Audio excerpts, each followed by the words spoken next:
열반, 불교에서 가장 신비롭고 심오한 경지는 도대체 무엇인가? 바냐바라밀 다심경에서 언급하는 궁극의 열반은 과연 어떤 경지를 가리키는가? 생사윤회의 안개 속에서 얼마나 많은 수행자들이 이 궁극적 해답을 찾기 위해 일생을 바쳤는가? 이 네 글자 속에는 또 어떤 깊은 지혜가 담겨 있는가?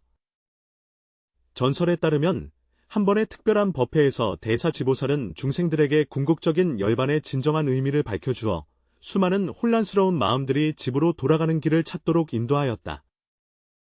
시간의 먼지에 덮인 이 교회는 어쩌면 우리에게 깨달음으로 가는 창문을 열어줄지도 모릅니다. 천축국 항하나만 보월경사 내에서 평범하지 않은 법회가 곧 시작될 예정이다. 폭우가 잠시 그치고 나니 흙내음과 꽃향기가 어우러진 공기가 가득하며 무지개가 비단띠처럼 하늘에 걸려있다. 경사회 내의 옛강당에서 수백 명의 수행자들이 고요히 앉아 기다리며 엄숙하고 기대하는 표정을 짓고 있다. 선명 형님, 왕공의 높은 벼슬과 후한 녹봉을 버리고 먼 길을 마다하지 않고 이곳의 법을 청하러 오셨다 들었습니다. 거친 천 옷을 입은 중년 남자가 물었다. 선명이라 불리는 백법노인이 깊은 한숨을 내쉬며 말했다. 현명 도우여, 10년 전 외아들 선절이 전사한 이후로 나는 거의 자포자기할 뻔했다. 한 유당 승려의 깨우침을 얻어 나는 초탈의 길을 찾기 시작했다. 이 몇 년 동안 천축의 여러 유명 사찰을 두루 다녔지만 여전히 마음속에 진정한 평안을 찾지 못했다. 바로 그때 정각 밖에서 바람이 일고 구름이 몰려들었으며 하늘빛이 급변하였다. 한 줄기 번개가 긴 하늘을 가르더니 곧 만물이 숨죽였고 새들의 울음소리와 벌레들의 소리조차 갑자기 멈추었다. 마치 온 세상이 숨을 죽인 듯하였다. 그때 빛이 바랜 가사를 입은 키 큰 승려 한 분이 천천히 걸어왔다. 그의 얼굴은 고풍스럽고 두 눈은 호수처럼 깊고 평화로우며 온몸에서 말로 다할 수 없는 평화로운 기운이 흘러나온다. 가사 존자는 군중 속에서 감탄과 존경의 낮은 속삭임을 일으켰다. 가사 존자는 휘장 앞에 걸어가 사방을 향해 절을 한 후 자리에 앉았다. 여러 선지식들께서 오늘 이 자리에 모이신 것은 모두 여러 세상에 걸친 수행의 성근이 닿은 결과입니다. 빈승은 최근 깊고 심오한 선법 한 가지를 닦아왔으니 이를 여러분과 나누고자 합니다. 이 법은 평범하지 않으며 곧바로 사람의 마음을 지향하여 성품을 깨닫고 부처가 되는 도리이다. 비록 빈승이 조금 깨달음에 이르렀으나 여전히 의욕이 풀리지 않아 감히 가볍게 남에게 드러내지 못하였나이다. 오늘은 특별히 여러분과 함께 논의하고자 합니다. 많은 지혜를 모을 수 있기를 바랍니다. 바로 그때 뜻이 갑자기 일어나자 대전 중앙의 허공 속에서 금빛 대성, 무지갯빛 만갈래, 상서로운 기운천 갈래가 빛났다. 금빛 가운데 거대한 금연꽃이 떠오르고 그 위에는 온몸에서 부드러운 빛을 발하는 백의 보살이 단정히 앉아있다. 머리에는 칠보관을 쓰고 손에는 백옥 연꽃을 들고 있다. 대사가 보살에게 이르자 전당안이 순식간에 들끓었고 모든 이가 일제히 고개를 숙여 무릎 꿇어 절하였으며 가설 존자마저도 휘장 위에서 일어나 공손히 두 손을 모았다. 대사가 보살로서 금련 위에 자리하며 가정에 보좌하니 두 손으로 정인을 맺고 가사 존자는 별도의 예를 갖출 필요가 없다. 빈승은 아미타불을 주인으로 삼아 특별히 이곳에 와서 최고의 수행법문을 설하여 인연 있는 중생을 제도하고자 합니다. 보살은 사방을 둘러보았다. 이 법을 말하려면 먼저 여러분께 묻습니다. 수행의 목적이 무엇입니까? 선명께서 일어나 말씀하셨습니다. 수행의 목적은 다름 아닌 생사를 초월하여 궁극적인 해탈을 얻는 데 있지 않은가? 선은 선명한 거처에 머물러 청기의 비밀을 쉽게 꿰뚫는다. 수행의 궁극적인 목적은 바로 궁극적인 해탈을 얻기 위함이다. 이 궁극적인 해탈의 경지는 반야심경에서 특히 정확하게 묘사된 부분이 있다. 보살의 손가락이 가볍게 닿자 허공에 금빛 글자가 나타났다. 심경은 심경훈, 오온이 모두 공임을 비추어 보고 일체의 고통과 괴로움을 건넜다. 또 이르시되 뜻이 없고 또한 덕이 없으며 어둠이 없기 때문에 보살이 제자를 제도하느니라. 반야바라밀다경에 이르시되 마음에 걸림이 없으니 걸림이 없기 때문에 두려움이 없으며 뒤바뀐 망상에서 멀리 떠나 마침내 열반에 이르느니라. 선명께서 깊이 한번 절하며 보살님, 제가 여러 해 동안 혼란스러웠습니다. 세상 사람들은 모두 열반이 해탈이고 저쪽 세계라고 말합니다. 그런데 저 편안한 경지는 도대체 어떤 모습일까? 궁극적인 열반과 정토는 어떤 관련이 있는가? 대성인과 보살이 두 손으로 연꽃친을 맺고 몸에서 빛이 더욱 찬란하게 빛난다. 선명거사는 잘 묻셨다. 열반과 정토는 겉모습이 다를 뿐 본질은 다르지 않다. 잘 들으십시오. 열반은 일반적으로 소멸함을 의미합니다. 무엇을 끄는가? 탐진치 삼독의 불을 끄고 모든 번뇌를 끄며 마음을 고요함에 돌아가게 한다. 그러나 결코 오해하지 말아야 할 것은 열반은 단절이나 멸망이 아니며 더더군다나 죽음도 아니다. 오히려 그것은 생사를 초월한 대자유, 큰 해탈의 경지이다. 선명 안에는 희망의 빛이 스치듯이 비쳤다. 그렇다면 궁극적인 열반이란 무엇인가? 그것은 일반적으로 말하는 열반과 어떻게 다른가? 대사와 보살은 미세하다. 석종께서는 4가지 열반의 경지를 설하시어 각 층위마다 서로 다름이 있음을 보여주셨다. 보살이 손을 들어 허공에 한자로 그리자 곧 4폭의 화려한 그림이 나타났다. 첫째, 유여 열반은 아라하니 견사호를 완전히 끊어 다시 태어나지 않지만 과거 업력의 자녀과보가 다하지 않아 욕망 없는 신심의 괴로움이 여전히 존재하는 상태이다. 두 번째, 무여열반이란 욕망 없는 몸과 마음이 모두 소멸하여 후에 태어남이 없고 몸도 마음도 없는 상태로 완전히 소멸한 것이다. 셋째, 무주처 열반은 생사에 머무르지 않고 또한 열반에도 머무르지 않는다. 예를 들어 위대한 보살들처럼 비록 정열반의 경지에 있으나 이에 머무르지 않고 여전히 흐르는 물소리처럼 널리 중생을 제도한다. 보살의 빛은 밀물처럼 거세게 넘실거리며 강당 전체를 비추어 참석한 모든 이로 하여금 전례 없는 감동과 맑음을 느끼게 하였다. 마지막 넷째는 궁극의 열반으로 이는 부처의 과위에서 완전한 보리이며 2장과 3장의 장애를 끊고 삼신사상의 완전을 증득하며 궁극적으로 멸하지만 동시에 한없는 대용을 바라는 경지이다. 이 말을 듣자 모두가 크게 충격을 받았으며 어떤 이는 고개를 숙여 깊이 생각에 잠겼고 어떤 이는 눈빛이 반짝였으며 어떤 이는 눈물을 흘리며 얼굴을 적셨다. 선명은 다시 일어섰고 감격으로 인해 목소리가 약간 떨렸다. 보살께서 말씀하신 바는 매우 심오하여 마치 단비를 마시는 것과 같다. 진정한 열반은 부처님의 국토이자 경계로서 마치 닿을 수 없는 높은 곳처럼 여겨진다. 우리와 같은 범부 속인들이 어떻게 집착을 일으킬 수 있을까? 어떤 방법으로 수련해야 이러한 경지에 이르는가? 대사는 보살에게 선명히를 직시하도록 하며 궁극의 열반은 비록 부처의 세계로서 멀고 접근하기 어려워 보이나 모든 중생이 열애의 지혜와 덕상을 갖추고 있으나 망상이 그것을 가려 바른 깨달음을 이루지 못함을 일깨운다. 만약 망상을 깨끗이 제거하고 본래의 근원으로 돌아간다면 누구나 부처가 될 수 있다. 한 마른 비구가 일어섰다. 그는 뼈만 앙상하게 남아 있었고 눈구멍이 깊게 패여 있었으며 목소리는 약했지만 완고함을 지니고 있었다.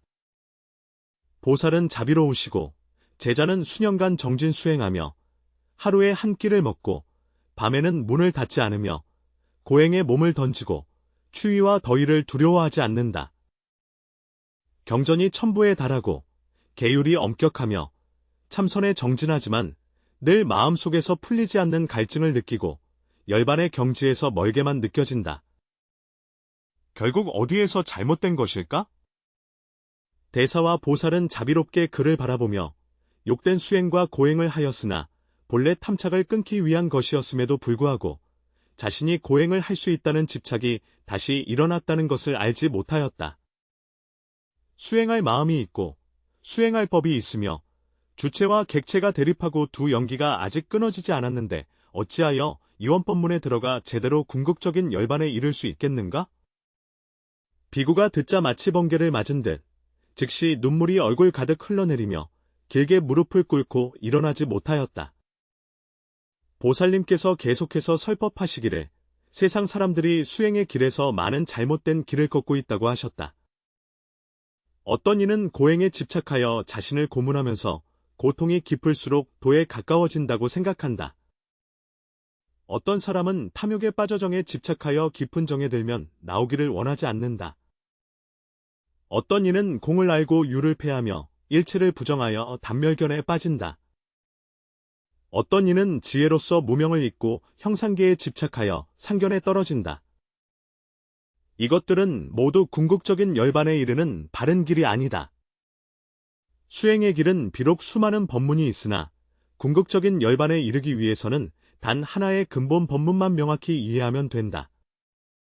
이 법은 평범하지 않으니 일단 통달하면 마치 당시 영산회에서 부처님이 연화를 지어 미소를 띠던 그 순간과 같아 순간적으로 깨달음을 얻어 열애장이 마음속에 직접 들어가 궁극적인 열반을 현증하게 된다. 선명은 급히 물었다. 도대체 어떤 법문인가? 대사는 보살을 향해 사방을 두루 살피며 정인을 맺고 몸에서 찬란한 광명이 빛났다. 이것은 중생들로 하여금 궁극적인 열반에 집착하게 하는 최고의 법문으로서 바로 연불한문이며 6근을 모두 버리고 정성껏 연달아 염념하는 것이다. 사람들이 모두 멈칫하며 반응하지 못하는 이도 있었다. 선민이 참지 못하고 물었다. 보살님, 당신께서 말씀하신 것은 연불법문인데 이것이 반야바람 1타심경에 나오는 궁극적 열반과 어떤 관련이 있습니까? 바로 그것입니다. 저는 대사보살의 연불원 통장 중에서 이미 말했습니다. 6근을 모두 포섭하고 경전을 인용하여 차례로 삼매를 얻는다고. 사유가 첫째이며 연불법문은 겉보기에는 간단하지만 실로 깊고 심오하여 곧 본심을 가리키고 실상을 세밀하게 꿰뚫어 궁극적인 열반 성취의 지름길이다. 보살은 허공 중에 금색 연꽃을 나타내며 궁극의 열반에 이르는데 이는 본래 중생이 자신의 마음에 근본적으로 갖추고 있는 것으로서 외부에서 얻은 것이 아니다. 중생이 정견, 정정을 얻지 못하는 이유는 망념, 이 번다하고 육근, 이 외경에 의지하여 마음이 한 곳으로 모이지 않기 때문이다. 만약 오직 한 마음으로 부처님을 염송한다면 마치 형제간이 다른 어머니에게서 태어난 것과 같아 서로 달라도 마음은 맑고 깨끗해져 한 생각도 일어나지 않으며 그 즉시 열반의 경지에 들어가게 된다. 고조 비구가 이해하지 못하고 물었다. 보살님, 제가 여러 해 동안 정진하며 고행했는데 어째서 열반에서는 오히려 멀어지나요? 고행을 닦음은 본래 탐욕을 끊기 위함이나 또다시 내가 고행을 잘할 수 있다는 집착이 일어나는 줄 알지 못한다. 수행할 마음이 있고 수행할 법이 있으며 주체와 객체가 대립하고 두 조건이 아직 소멸되지 않은 상태에서 어떻게 이원적 법문을 버리고 진정한 궁극 열반에 이를 수 있겠는가? 보살께서 계속 설하시되 반야심경에 이르시되 색이 공과 다르지 않고 공이 색과 다르지 않으며 색이 곧 공이며 공이 곧 색이라 하셨다. 이 말들은 모두 열반의 핵심 비의이자 이 법문이 아니고 둘이 아닌 법문입니다. 열반은 생사와 별개의 것이 아니며 생사가 곧 열반이고 번뇌가 곧 보리이다. 왜 연불하면 궁극적인 열반을 얻을 수 있는가? 연불할 때 염하는 마음과 염하는 부처는 본래 둘이 아니다. 염송이 극에 달하면 주체와 객체가 모두 사라지고 마음과 부처가 둘이 아니며 바로 그 순간이 궁극의 열반이다. 선명은 마치 깨달음을 얻은 듯하다. 보살의 식견에 따르면 열반은 모든 것이 소멸한 후의 공이 아니라 현재 순간 한 생각도 일어나지 않을 때 본래의 모습이다. 선선은 마치 그 큰 뜻을 얻은 것과 같다. 열반은 본래 중생이 갖추고 있는 깨달음으로서 외부에서 얻는 것도 아니고 수련을 통해 이루어지는 것도 아니다. 허망한 생각이 가려져 나타나지 않는다. 탁한 물이 맑아지면 자연스레 밝은 달이 빛이 나니 밝은 달은 본래 하늘에 있어 결코 떠난 적 없으나 물이 탁하여 볼 수 없을 뿐이다. 한 청년 제가자가 물었다. 보살님, 저희 평범한 속인들은 일상에 분주하여 고행을 닦기 어려운데 연불법문을 통해 직접 궁극의 열반에 이를 수 있을까요? 대사와 보살이 고개를 끄덕이며 연불법문이 바로 말법시대 중생들을 위해 설립된 것임을 밝혔다. 중생들은 복이 적고 지혜가 얕아깊고 오묘한 도리를 통달하기 어렵고 계율을 잘 지키며 정진하기도 어렵고 선정과 지혜를 이루기도 어렵다. 연불일법은 상위의 모든 부처님의 본래의 뜻을 열어드리고 하위의 중생의 근본을 합하며 삼근을 두루 갖추어 힘써 한 번에 모두 수용한다. 보살부터 지옥 중생에 이르기까지 모두 이 법문에 의지하여 해탈할 수 있다. 보살은 연화인을 결하고 연불에는 4가지가 있으니 식상연불, 관상연불, 관심연불, 지명연불이다. 그 중에서 지명연불이 가장 직접적이다. 오직 한 마음으로 집중하여 한 생각으로 아미타불의 이름을 입으로 외우고 마음속으로 생각하며 연이어 끊임없이 하다 보면 점차 마음을 수렴하여 망념을 소멸시킬 수 있다. 이즘이 곧 멈춤이요. 본심이 자연히 드러난다. 궁극의 열반은 다른 곳에 있지 않다.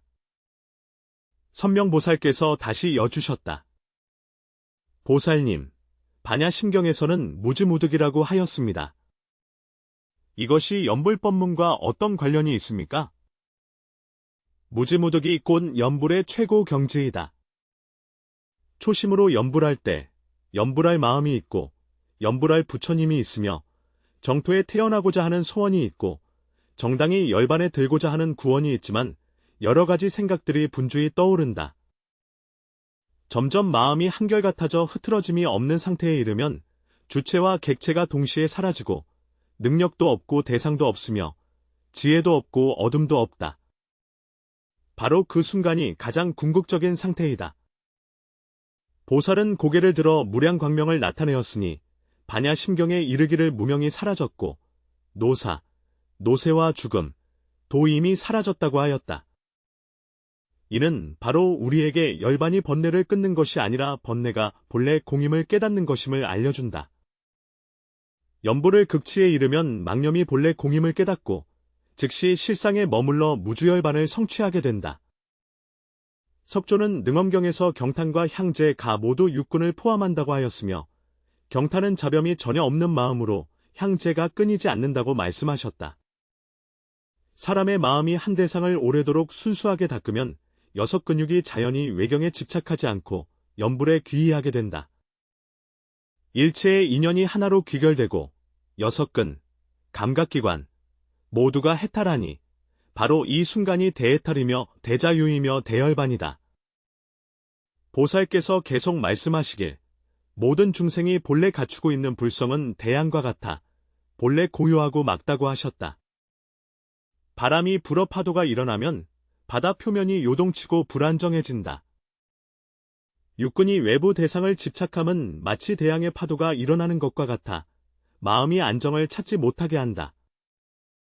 연불법문은 바람이 멈추고 파도가 잔잔해지며 바닷물이 고요해져 본래의 얼굴이 드러나는 것과 같다. 고행 비구가 다시 일어나 눈물을 흘렸다. 보살의 자비로움으로 오늘 나는 마침내 깨달았다. 여러 해 고행해도 해탈하지 못한 것은 오직 집착이 너무 무거웠기 때문이다. 오늘부터 나는 모든 집착을 내려놓고 한마음으로 불법을 염송하며 바른 길을 닦아 궁극적인 열반에 들 것이다. 대사께서 보살로서 대중을 향하여 말씀하시되 여러 선지식들이여 궁극적 열반은 멀리 하늘 끝에 있지 않고 바로 현재의 한 생각 안에 있나니라. 만약 집착을 놓고 망념을 멈추며 외경에 휘둘리지 않고 본심에 안정하면 일체 모든 일과 모든 처소에서 열반의 묘심에 들어갈 수 있다. 염불은 바로 우리로 하여금 마음을 버리고 하나에 귀의하며 망상을 멈추게 하는 뛰어난 법문이다. 선명은 마지막으로 물었다. 보살이여, 염불은 어떻게 반야심경에서 말하는 색공부리의 이치를 체득할 수 있습니까? 염불할 때 불어는 곧 음성과 색상이며 염불하는 마음은 공적임을 어떻게 이해해야 합니까? 염불을 깊이하여 깨닫기를 부처님의 명호는 비록 소리와 상이 있으나 꿈과 환상과 같아 본래가 공임을 알라. 염불하는 마음은 비록 공적하여 상이 없지만 여러 가지 공덕을 나타내어 공중의 묘한 존재를 드러낸다. 이와 같이 수행하면 청정한 색과 공이 둘이 아니며 생사와 열반이 둘이 아닌 경지에 이를 수 있다. 보살은 일어나 두 손을 펼치니 그 몸에서 광명이 온 사방을 비추었다. 여러분, 제가 오늘 하는 말씀은 모두 방편으로 여시니 언어가 끊어지는 지점에서 마음을 바로 사용하시기 바랍니다. 구경적인 열반은 말이나 언어로는 다다를 수 없고 생각이나 사유로 얻을 수 없으며 오직 바른 깨달음을 통해서만 알 수 있다. 여러분께서는 오늘부터 집착을 내려놓고 한 마음으로 부처님을 염송하면 반드시 청정하고 궁극적인 열반에 이를 수 있을 것입니다. 대사와 보살의 형상이 점차 희미해지며 금빛 광명이 하늘로 치솟았다. 가사 존자께서 높은 데에 올라서시니 대사는 보살에게 이번 설법이 천년을 기다려도 만나기 어려운 특별한 인연임을 말씀하셨다. 모두 마음에 새겨서 가르침을 따라 행하면 반드시 큰 이익을 얻을 것이다. 선민이 도를 묻자 존자께서 이미 아라한과를 증득하셨으니 보살에게 하신 말씀에 대해 어떤 견해가 있으신지요? 가사 존자는 미소 지으며 보살이 밝힌 바는 바로 부처님께서 깨달으신 경지임을 알렸다. 나는 비록 유여의 열반을 증득하였으나 궁극적인 열반에서는 아직 멀다. 오늘부터 나도 보살의 가르침에 의지하여 한마음으로 부처님을 염송하며 궁극적인 열반을 증득하고자 한다. 법당에 있는 사람들이 잇따라 일어나 두 손을 합장하고 입으로 나무 아미타불을 염송하였다. 불호성은 이따금씩 일어나고 사라지며 점차 하나로 모여들어 마치 소소한 시냇물이 모여 바다에 이르는 듯하다. 불호, 불호의 소리가 울려 퍼지자 사람들의 마음속 헛된 생각들이 점차 가라앉고 번뇌는 서서히 멀어지며 내면은 평화롭고 고요해졌다. 그들은 마침내 깨달았다. 이 소란스럽고 불안정한 시간 속에서 우리의 마음은 욕망과 집착의 바람과 파도에 끊임없이 휩쓸리는 떠도는 외로운 배와 같다는 것을. 우리는 외적인 모든 것을 추구하며 더 많이 얻어야 평안을 찾을 수 있다고 생각하지만 진정한 평안은 내면의 맑음에서 온다는 것을 알지 못한다. 궁극적인 열반은 마치 거울과 같아 우리가 이미 갖추고 있음에도 불구하고 먼지에 가려진 본래의 얼굴을 비추어 준다. 그것은 우리가 무언가를 얻도록 요구하는 것이 아니라 모든 무거운 짐을 내려놓고 본래의 상태로 돌아가도록 하는 것이다. 바다가 본래 고요한 것처럼 바람이 멈추고 파도가 잔잔해지면 자연스럽게 평정이 회복된다. 우리 마음은 본래 청명하니 망념이 멈추면 자연히 본래의 면목으로 돌아간다. 염불법문은 마치 내면의 보물로 통하는 문을 여는 열쇠와 같다. 그것은 단순하면서도 심오하며 보편적이면서도 특별하고 가장 어리석은 중생에게도 적합하며 최고로 깊은 경지에 통달할 수 있게 한다. 우리가 입으로 불호를 외우고 마음속 한순간에 온 정신을 집중할 때 분산된 마음은 자연스럽게 한 곳으로 모이고 번잡한 생각들은 자연스럽게 녹아 사라지며 내면의 보물이 자연스럽게 드러난다. 대사가 보살이 떠난 후 보월경사에 있는 모든 이들의 마음속에 등불이 켜졌다. 그들은 깨달았다. 궁극의 열반은 멀리 있지 않고 바로 현재에 있다는 것을. 1년 동안 집착을 내려놓고 망념을 끄며 각성을 유지하면 현재가 곧 열반이다. 모든 시작은 단지 한 번의 부처님의 이름을 부르고 참여하는 마음 한 자루로서 궁극적인 열반으로 가는 문을 열 수 있습니다. 지금 이 문은 우리에게도 열려 있습니다. 이 고통과 불확실성으로 가득한 시대에 우리도 마음속 집착을 내려놓고 끝없는 추구를 멈추어 본래 청정한 자아로 돌아갈 수 있을까요? 아마도 연부라는 부처님의 명호 소리는 우리를 집으로 인도하는 등대의 빛일 것이다.